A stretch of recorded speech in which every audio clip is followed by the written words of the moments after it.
All right, it's 6:30, so I will call the meeting to order, verify that everyone received the meeting notice, and we'll adopt the agenda. Pledge to the flag. I pledge allegiance to the flag of the United States of America and to the republic for which it stands, one nation, under God, indivisible, with liberty and justice for all.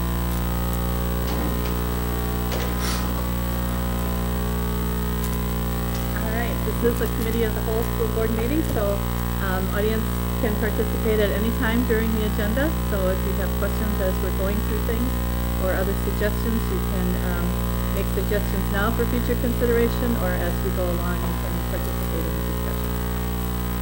Anybody have anything now? Okay. All right. Well, 4A on the agenda is recognition of staff members achieving master's degrees. At the last board meeting, we didn't have the names listed, and you asked that we read the names. So Scott Seamers, Karen Mulligan, Christy Sliga, Michael Hayden, and Matt Challen are the 5 individuals that achieved them, or the master's degree, and I contacted them all by email today and let them know that's what the board was going to do. All right. So they were very appreciative of that. Congratulations to all of them. So then moving on to the consent agenda number 5, 5A, approval of district goals/measurements. 5B, approval of the 2013-14 Carl Perkins 66.03 agreement between Franklin, Greendale, Greenfield, St. Francis, and the Whitnall School District. And 5C, approval of the 2013-14 School District of Elmbrook agreement.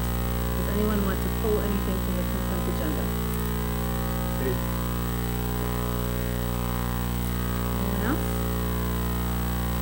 Is there a motion to approve B and C? Second. Rick? All right, all in favor, please say aye. Aye. Anyone opposed? All right, 5A, Quinn. In goal 2 of communication, district office administration trained by December 2012. I know at the last meeting you weren't trained as of yet, Dr. Rose. Are you trained now? Yes. I have another one, a couple of them on that, so thank you for pulling that, because it's one of it, I think, the typo under fiscal responsibility, bullet point number 2, eliminate unexpected or unexplained. I think it should be expenditures that would negatively impact. I think the word expenditures or something in there missing. Is that true? Yes. And then the 4th bullet point on that, work with board to evaluate the variety of purchase services and providers of those services. I don't recall, did we set any kind of a dollar threshold we work with? I mean, I don't think purchase services for under a certain dollar amount makes sense to us. I don't know what that dollar amount is, but I think we should set some kind of dollar threshold that we are involved in versus something that's... Where are you going? The 4th bullet point under fiscal responsibility, goal number 3. Work with the board to evaluate the variety of purchase services and providers associated with the district employees. So you're looking for a minimum? Yeah, I think there should be, some kind of floor that says, we're not going to look at anything under 10,000 or 5,000 or something. I don't know what that figure is, but I don't think it's the highest and best use of the board's time to look at purchase services for, $500 or $1,000 or $2,000.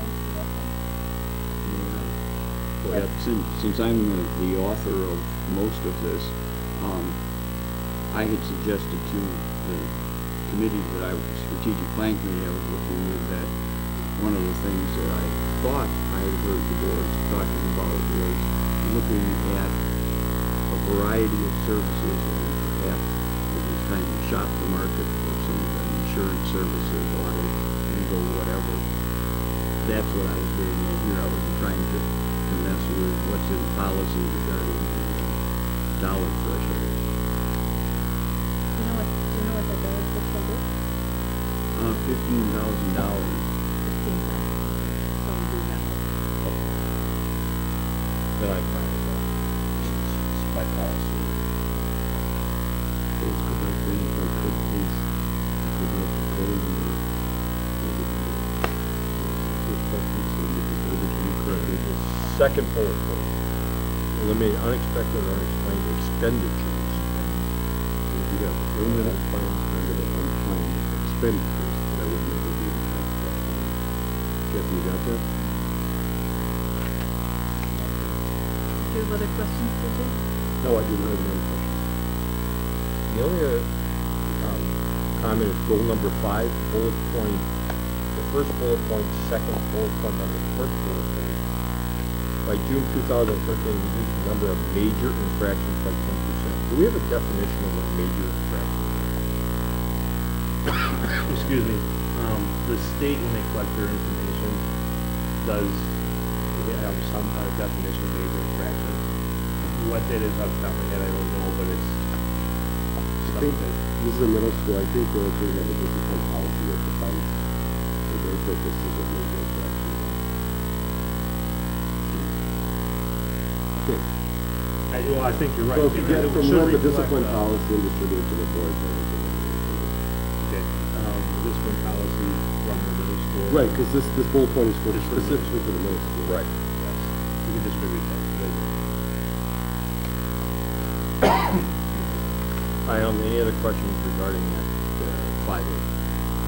So I'll make a motion to approve 5A as amended with the addition of the word expenditures under the financial goals. All right.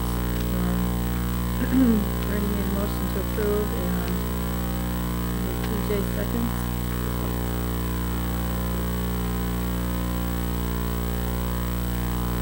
With that correction. Okay, so we have a motion and a second to approve 5A with the addition of that word. All those in favor, please say aye. Aye.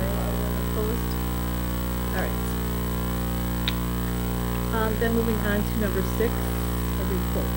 Clerk's report. We recently had the deadline passed for those that were interested in filing papers of candidacy for the spring elections. There are 2 candidates that turned in their paperwork. That would be Ms. Luann Bird and myself, Stephanie Winter. January 7th, names were randomly drawn to see the voting order on the ballot, how they would appear. Ms. Bird has the first position, I have the second one. And because there were only 2 seats available and 2 people filed papers, there's no need for a spring preliminary primary election in February, so we will go straight to our normal election in April, April 2nd, which is the first Tuesday. Good luck. Congratulations, thank you. Yeah. We ran a volunteer win.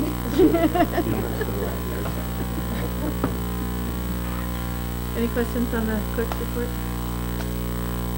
All right, thank you, Stephanie. Number 7, new business. 7A, Board of Education Procedure 830-R revisions. Mr. Krishna? Just wanted to preface this statement that I'm not an insurance expert, which is why I've worked with M3 Insurance to put this language together.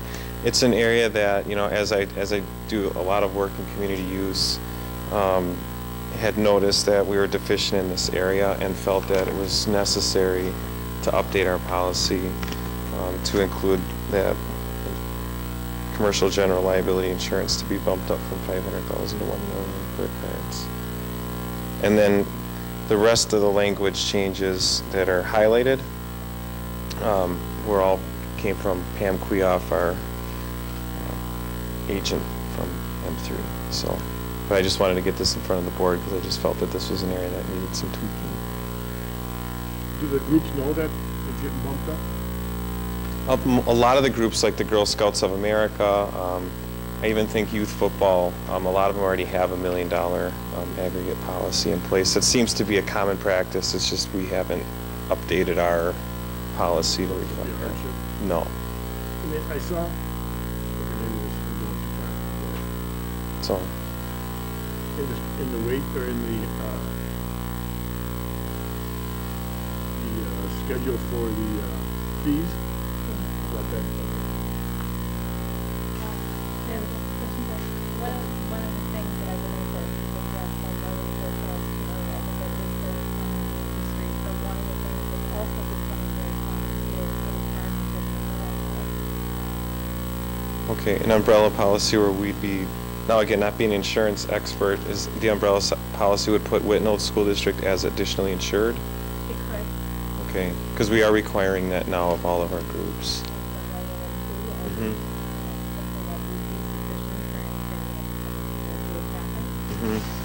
That umbrella policy would tack on whatever an additional liability limit would be. Then it's kind of defined 1 or 2 million additional liability limits on an umbrella policy, whether that be for ourselves as a district or whether that be for anyone who's using our facilities. Okay. That's now becoming more popular as well. Okay, and would that be then an increase to our customers using the facilities that they have that umbrella added on to their certificate? They would have of themselves, that they would have to have an umbrella policy already in place. Okay. It would show on a certificate in a separate area. Okay. Of the policy from their general liability. I wouldn't necessarily make that a hard and fast rule, but I would ask if they happen to have one that we're also listed on that as well. Okay. Umbrellas are typically optional. Those may end up causing a hardship for some of the smaller groups that use our facilities based on the premiums. Sure. Yeah, I'll follow up with that. I would ask that I would have it somewhere in the verbiage that they show the umbrella policy that's available on the certificate for us, so we know that one is in place. You're not recommending that you require it. I wouldn't recommend at this time that we require umbrella coverage, again, because the per occurrence limits on most policies are at 1 million.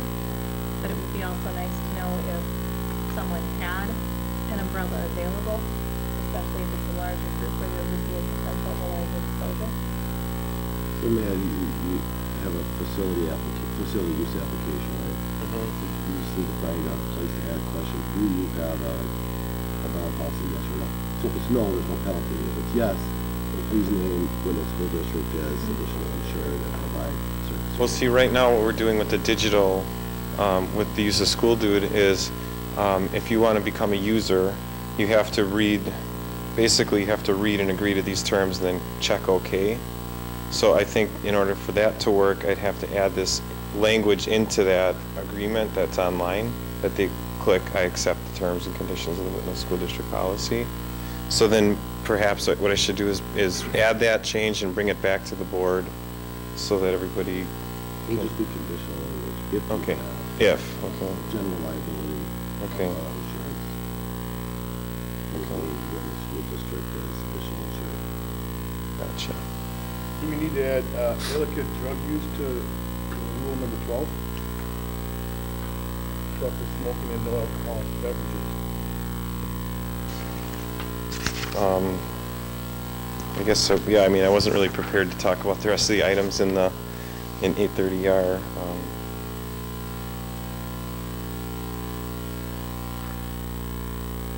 I mean, we certainly could. I mean, I don't think the board has looked at this this language specifically for quite a long time. Quinn, what was Maybe your that would question? be a committee Well, in discussion. rule number 12, it says smoking is prohibited and no alcoholic beverages will be printed at any time. Any violation, I think we need to add drug use, the illicit drug use to that also. I'm sure it's implied that that's illegal, but it doesn't state it there.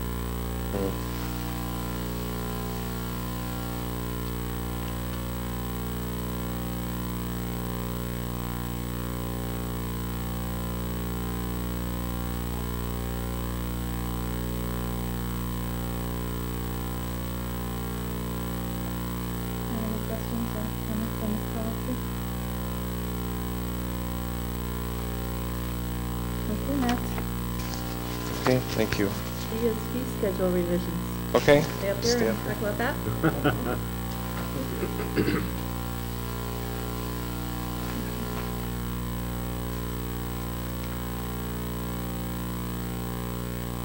Okay, so this one just kind of, obviously with the new stadium out there, we have to have a fee schedule for it. And going back a little bit, we did a market survey, I would say early fall, where I pooled a lot of the school districts that had similar facilities, similar meaning they at least had an athletic field that was turf. And they had, bathrooms and some kind of concession thing. I mean, there's really nothing out there like what we have right now. But, my recommendation would be the $552 for the first 4-hour block. The $52 covers 1 hour of custodial labor, and that also would cover custodial labor on a Sunday, like if it's double time. So, we're always going to be covered that way. So that's where the $552 came from. And the $500 for each additional 4-hour block of the use of the field. And then I define that as using the field, track and field events, areas, the bleachers, press box, restrooms. I included Wi-Fi on there because it's always on out there. I mean, we just can't, I'm sure Eric wouldn't want us to turn it off on the weekends, but it's a selling point to the stadium if another group's looking to compare us against somebody else. And then Doug and I were also talking about excluding things, like what's excluded. And the two items that we felt were necessary was the video screen, unless we had some kind of special arrangement where I had the tech support, the correct software, and all the bells and whistles that go with that, and also the track and field equipment. We've got a substantial investment in track and field equipment out there, and I don't think it's appropriate that we just set it up willy-nilly and let groups beat it up and have it come back damaged or torn or whatever. So you can use the field, you can use the track, but if you're going to have your own equipment, you're going to have your own hurdles and those type of things. So Is the $100 energy fee for lighting the field, is that for up to 8 hours or for the first 4 hours? Or? That would just be a flat fee whether you're there 4 hours or 8 hours. And that, again, was as a good average. We have Musco lights out there. They have a pretty good idea how much it costs to use the lights. So that's just a good average to cover our cost. What I'm really looking to do here is to try to not only, make money on the facility, but to also be competitive. Just a comment, I mean, you say with similar athletic stadium facilities, there's really nobody around in this city. We are state-of-the-art. Yes. So if anything, err on the side of being on the high end versus the midpoint. Right. We have a right to do that, without discriminating, but this is state-of-the-art. There's nobody that's close to this, so our prices should reflect that. What are the scheduled building hours during the week? Scheduled building hours, well, Monday through on non-school days, I have custodial staff here from 6 o'clock in the morning till roughly 10:30. Obviously, if they're not paying for the use of the lights, they're done, when it gets dark. On the weekends, I have custodians here until 3 o'clock on Sunday, and then on Saturday, about 5:30. Usually just to cover basketball practice. I try to close the building as early as possible if there's no activities going on, just as an energy saving measure. So the biggest user of the stadium besides the school is Whitnall Youth Football? Well, I have groups like Milwaukee Renegades who want to use the stadium for practice. Did they use it before this year? No. So yes, Whitnall Youth Football would be the only group outside. Well, YMCA used to use our track until we stopped letting them use it, but. So Whitnall Youth Football is Group 3? Right now, Whitnall Youth Football is be classified as a Group 3, and they have historically not paid a fee to use the facility. Right. The Renegades are for-profit activity? Yeah, that's one of those, yeah. And how Semi-pro team. They filled out a request for use this coming year? At this point, I'm only in email conversations with them. There hasn't been anything set in stone yet. And something like that, I think I would work with the board or the administration on setting, what we're going to be, if it's $552 per practice, are they willing to commit to that?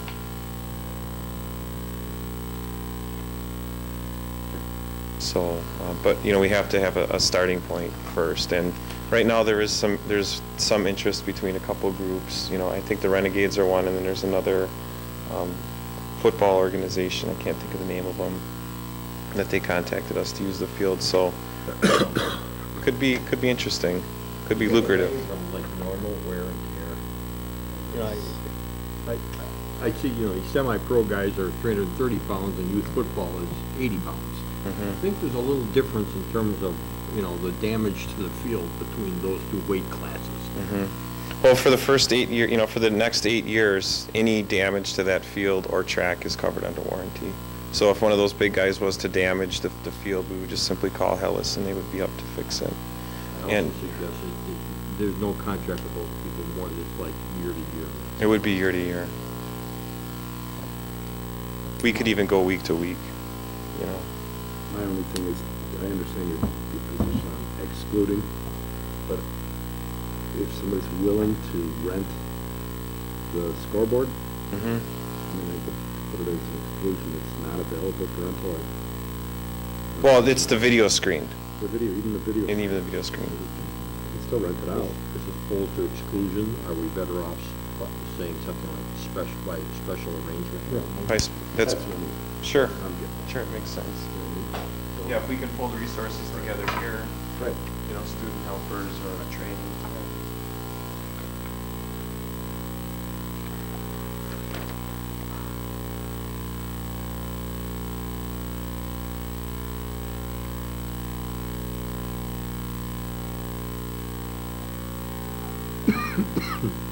Other questions or comments on the fee schedule? Just the other thing that I wanted to point out to the board, there was an increase in the fee for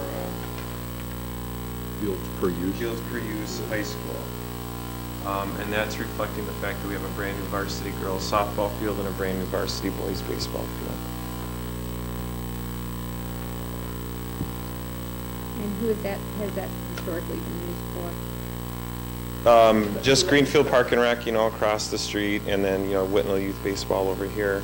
But, I mean, the caliber of facility we have now, I think, you know, if somebody's, you know, hey, at $35, I can use that brand new $300,000 field, you know, I'll take it.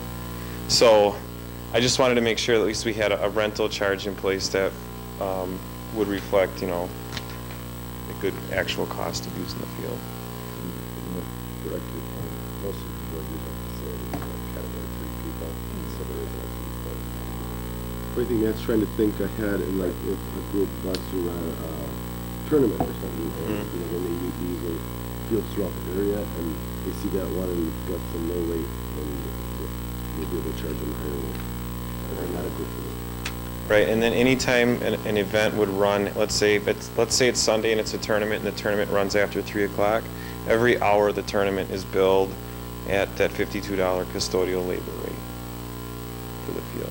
Even though, so the fee for the field is flat, but if you exceed that 3 o'clock time, that's the time my custodian would normally go home, you're billed at $52 an hour until, you know, $52 just covers the actual cost. covers the actual cost of the custodial labor. I think you should up that a little bit. Yeah, and that's kind of where the concept was, the first 4-hour block and then the second 4-hour block. So like you said, you're covering the cost, but you're pulling that person away from other duties that could be performed that we would normally pay for. Correct. Yeah, and the way it works right now is if the custodian is leaving at 3 o'clock, another custodian will come in and work specifically for that. I mean, they'll do duties in the building here, but they got the phone in case something happens.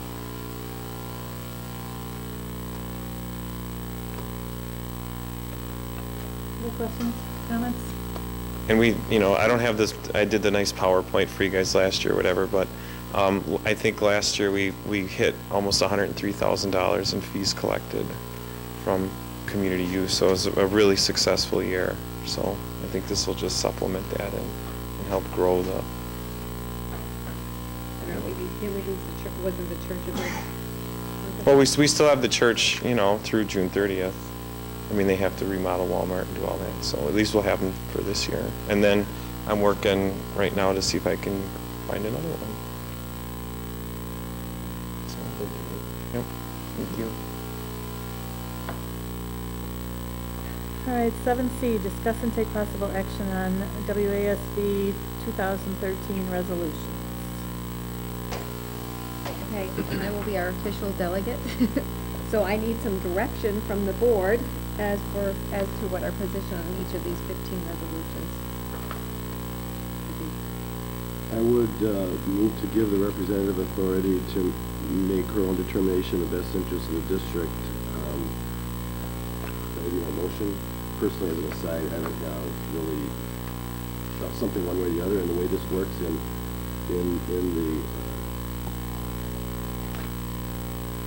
governmental legislative session, there's dialogue back and forth, and some of these things get amended. So it's almost impossible to adopt a position, because if we do and it's amended, you automatically get voting on the wrong, even though you may want to vote for the right. So it's a sort of good discretion. I'll second that motion. I'd like to have some discussion tonight on some of these as far as just general direction, you know, as I'm pretty new at this, and I want to make sure that I represent what we're thinking as a board as a way we need to go. Are there any ones in particular that you're unsure of? Well, let's see here. I think there's a motion on the floor.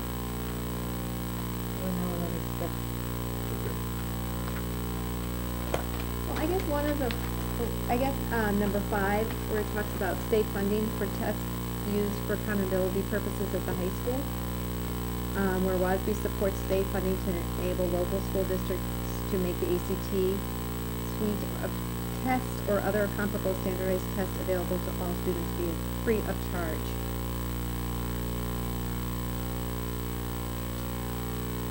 Basically, they're trying to copy what Illinois does. So their state testing is the ACT suite in Illinois. And so then the individual districts and individual families don't have to pay for it, because every time a kid takes the ACT, it's 40-something. I mean, who wouldn't want, free, but, I mean, at some point, isn't that those funds going to channel away from something else, is what I was thinking. It's basically Well, selected but it's asking for special state funding, so it would be, not that it would necessarily come out of our pocket, because it's asking for the state to fund it. And part of their rationale is that the state has asked that the ACT be the high school test of choice for metrics and benchmarking or whatever. So if we're going to go in that direction, the idea that the ASB has is, well, okay, that's fine. Then we should encourage 100% participation, and if we're going to do that, let's pay for it. But when we say let's, it's not let each school district pay. It's have the state, which is making the mandate, fund the mandate. Is favorable. Which would be a good thing for the district. Because the money would come in, right. We would give higher participation. Which could lower our. That's the only downside. Well, we should know what our actual scores are, so we can actually reach for the skies, rather than have a false sense of security in what those scores may be. But when you have 100% participation, it may affect our goal. Which is, I don't have a, I'm not saying I have Well, a problem with it. your goal is based on what you have. It shouldn't be based on a false starting point. But our goal is probably based on where we're starting now without 100% participation. I can't help that. I mean, the district's been around for decades. We should know what our kids do. And it doesn't say it's mandatory at all for the thing. It just says if they take it, it's free. So, You're right, they're trying to get. you're trying to get more students to take it, but. Right, because they're trying, as Rick said, they're trying to push it into the most of it into what Illinois does, and that's their benchmark. Every kid has to take the ACT. But it does increase the cost on the state level, which ultimately It's true. goes back to the taxpayers. This is true. So, I mean, not only do we represent the Absolutely. district, but we also Yeah. represent taxpayers. But if the resolution passes, it doesn't mean that's gonna happen. All that means is that now WASB is gonna go to the state and try and lobby for that, and so that may or may never happen. But if the state does mandate ACT as the high school testing, then at least they have the lobbying direction to try and ask for money to support those local school districts that will ultimately pay. And I guess there's a whole kind of, let's see here. Then there's the resolution number 8, which deals with the districts, and this isn't really our district's concern, with significant tax exempt lands. And I was kind of thinking, well, that kind of hurts us as a Whitnall district, because I don't think we really fall under that classification.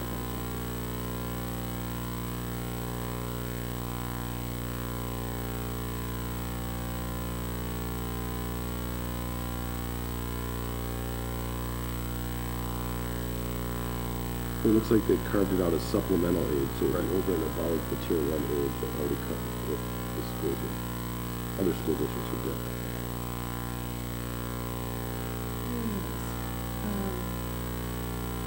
I kind of felt with some of the wording on the resolutions that are kind of gearing towards more support for the technical-based education, that I felt that we would most likely as a district kind of be in favor of those type of resolutions, since we are trying to make it, you know, a broad-based education for career readiness as well as secondary school.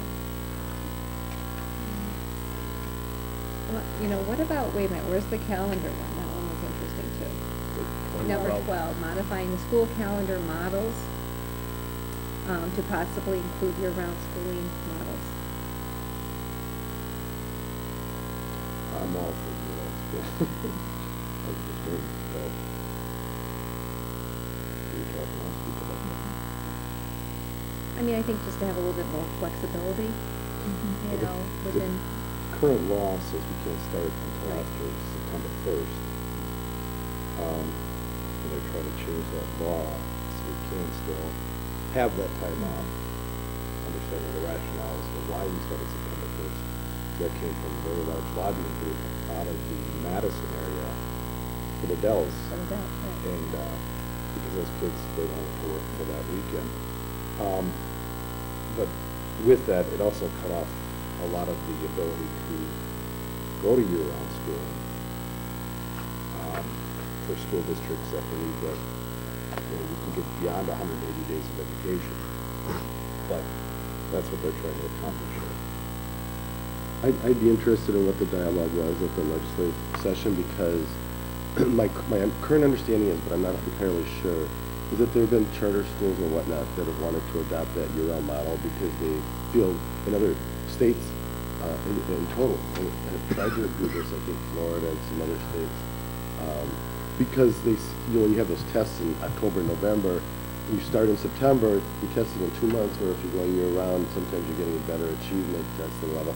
Whether this is for testing or whether it's just for real, actual student achievement, the way the law reads now, the districts can adopt their own calendar with the caveat that they can't start, like TJ said, before September 1st. So as long as they would keep the local control in place, but allow a model that would take away the caveat if a school went to a different protocol, a different paradigm, that would be interesting to me. But again, I don't want to have to force Whitnall to go to school year-round. If they choose to, they have, you know, that could be a dialogue with the whole committee and everything else, but that's why I'm interested in that session. If it's as I believe it is, it seems okay. If it's more to adopt the whole states, all the districts to go to year-round, I personally might be opposed to it. Yeah, it seems to be more removing barriers for allowing that. Actually, Rosby's recommended that a model for funding be developed. So all we're asking for is just asking for approval of it, you know, come up with some models. Have you gone to any of these meetings yet? It's an interesting format, and you're going to get, because we're kind of in a little microcosm of ourselves here, we kind of get wrapped up in ourselves, and what this does is opens up to other, like this whole property tax thing, Right, because we've got schools all. Yeah, because they're all over the state. Right. You know, you got some school districts that are hundreds of square miles. There's only a couple hundred kids in the school district, so they have a different philosophy because they've got this huge expanse of area. So, as Rick said, and that's why I seconded the motion, when you go in, you're not an individual that doesn't look at the school district and as a taxpayer, and only look specifically at your school. You know what I mean? That's not what it's not the way you are, if you will, from all the time you've been on this board, I've known you. You're not an individual that's just consumed about Whitnall. You're looking at a much bigger picture. So you're a great delegate to go, and that's why I'm giving you the flexibility based on what comes out of those resolutions. Because there's going to be a lot of back and forth, back and forth, back and forth, and they're going to be amended. So when I seconded the motion, that's why. You know? But I just wanted, I felt like we needed to kind of talk about it a little bit. And then I guess, resolution number 3 for my finance committee, the revenue limit exemption for capital expansion funds. That would be something. Yes, ma'am.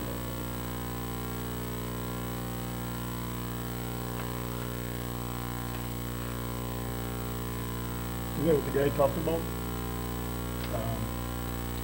That Matt brought in? He's not here. So we had the presentation about, Act 21. yeah. The guy that was trying to sell us the, Purchase services. Yeah.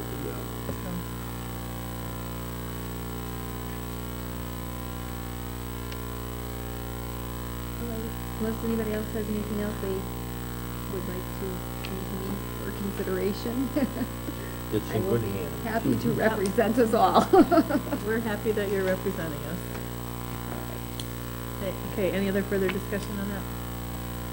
All right, then we have a motion and a second to give Eileen the authority to vote for us. So all in favor, please say aye. Aye. Anyone opposed? All right. What happens if I have the flu? Who's second in line? You When? you want a backup? Do we have, I mean, is there a backup? I You know. don't get the. Are you the chair of the policy committee? Who's someone else on your No, policy? I'm on the That policy was, committee. you're on Well, it's Eileen and Bernie now. We didn't really Bernie's the second. name a chair. I'll be glad to go.